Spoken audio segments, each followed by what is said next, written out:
నమస్తే, జై శ్రీరామ్.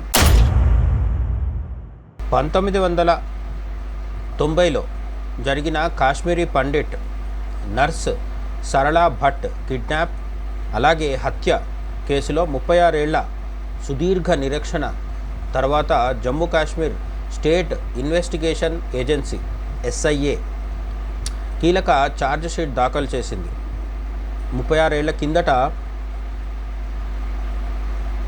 దురదృష్టకరంగా విషాదాంతమైన సరళా భట్ అనే కాశ్మీరీ పండిట్ అలాగే నర్స్, ఆమె ఎవరు, 36 ఏళ్ల తర్వాత కూడా ఇప్పటికీ ఆమె హత్యకు సంబంధించిన కేసుని ఎందుకు ఇంత ప్రముఖంగా అందరూ మాట్లాడుకుంటున్నారు? అలాగే ఉగ్రవాది ప్రస్తుతం తిహార్ జైల్లో శిక్ష అనుభవిస్తున్న యాసిన్ మలిక్, ఈ కేసుకి ఏం సంబంధం ఉంది? ఇవన్నీ ఇప్పుడు తెలుసుకునే ప్రయత్నం చేద్దాం. 1990 ఏప్రిల్లో జరిగిన ఈ దారుణమైన హత్య కేసులో నిషేధిత JKLF Jammu Kashmir liberation front అని వేర్పాటువాదులు దేశం నుంచి కాశ్మీర్ని ముక్కలు చేయాలనే దొంగలంతా కలిసి ఏర్పాటు చేసుకున్న ఒక దిక్కుమాలిన సంస్థ. దీనికి సంబంధించిన చీఫ్ యాసిన్ మాలిక్ ప్రధాన నిందితుడిగా పేర్కొంటూ 737 పేజీల ఛార్జ్ షీట్ దాఖలైంది. 1990 ఏప్రిల్లో హత్య జరిగితే 2026 జూన్లో ఛార్జ్ షీట్ దాఖలైంది. మన దేశ న్యాయ వ్యవస్థ అలాగే ఇతర వ్యవస్థల పరిస్థితి ఎలా ఉందో ఇది అద్దం పడుతుంది. కానీ మొత్తానికైతే ఆర్టికల్ 370 రద్దు తర్వాత యాసిన్ మలిక్ అనే వాడిని తీసుకెళ్ళి జైల్లో వేయడం జరిగింది. లేదంటే అంతకుముందు రాచమర్యాదలతో మన్మోహన్ సింగ్ లాంటి ప్రధానమంత్రులు కూడా తమ ఆఫీస్కి పిలిచి కరచాలనాలు చేసి ఫోటోలు దిగేవాళ్ళు. అటువంటి ఒక ఉగ్రవాదిని మోదీ సర్కార్ జైల్లో పెట్టి యావజ్జీవ కారాగార శిక్షల ప్రస్తుతం కొనసాగిస్తోంది.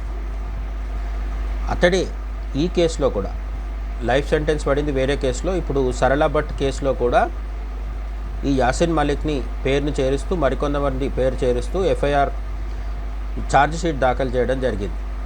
సరళా భట్ శ్రీనగర్లోని Sher e Kashmir institute of medical sciences, దీన్నే స్కిమ్స్ అంటారు, SKIMSలో నర్సుగా పనిచేసేవారు. భయానక పరిస్థితులు నెలకొన్నప్పటికీ 1990 కాలంలో ఆమె ధైర్యంగా తన విధులకు హాజరయ్యేవారు. ఏప్రిల్ 18, 1990 సంవత్సరంలో హాస్పిటల్ సమీపంలోనే ఉగ్రవాదులు ఆమెను కిడ్నాప్ చేశారు. కిడ్నాప్ చేసిన మరుసటి రోజే ఆమె మృతదేహం ఓమర్ కాలనీ మాల్బాగ్ ప్రాంతంలో బుల్లెట్ గాయాలతో లభ్యమైంది. ఆమెను కిడ్నాప్ చేసి తీవ్రంగా చిత్రహింసలకు గురి చేసి ఆ తర్వాత తుపాకులతో కాల్చి చంపినట్లు దర్యాప్తులో తేలింది.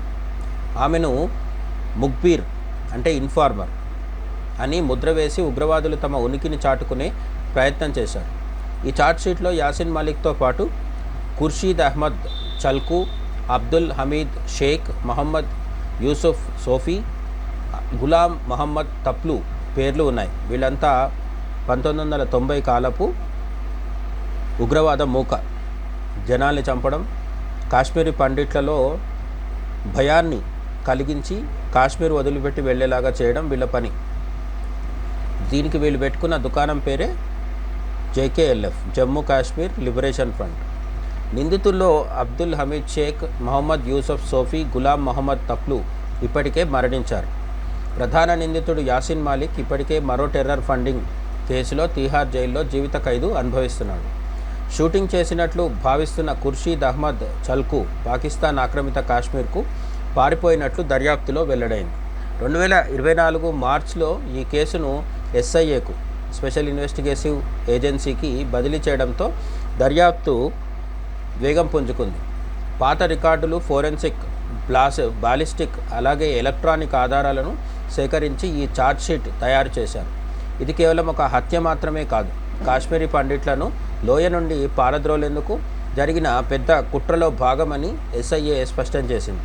ఈ కేసులో పాల్గొన్న వారందరిపై టాడా చట్టం అలాగే ఆయుధ చట్టం కింద కేసు నమోదు చేశారు. సుదీర్ఘకాలం గడిచిన ఉగ్రవాదులను చట్టం ముందు నిలబెట్టడం ద్వారా సమయం ఉగ్రవాదానికి కవచం కాదు అని SIA నిరూపించింది. తన కుటుంబాన్ని కూడా ఉగ్రవాదులు గ్రెనేడ్లతో భయపెట్టి లోయ నుంచి పారిపోయేలా చేశారని సరళా భట్కు సంబంధించిన కుటుంబం, బంధువుల గురించిన సమాచారం.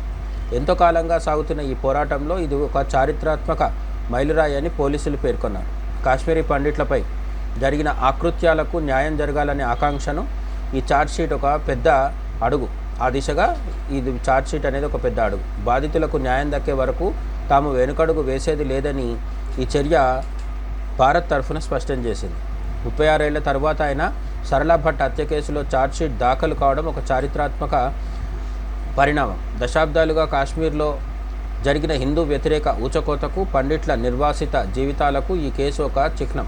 అప్పట్లో తప్పు చేసిన వారు తాము శిక్షార్హులం కామని భావించి ఉండవచ్చు. కానీ జాతీయ న్యాయ వ్యవస్థ బలమైన సంకల్పంతో ఉన్న ప్రస్తుత ప్రభుత్వం ఎప్పటికైనా సరే, ఎన్నటికైనా సరే ఉగ్రవాదుల భరతం పడతామని మాలిక్ వంటి వారిని శిక్షించడం ద్వారా రుజువు అవుతోంది. ఇది కాశ్మీరీ పండిట్ల ఆవేదనకు, వారి పోరాటానికి దక్కుతున్న చిన్నపాటి గెలుపు.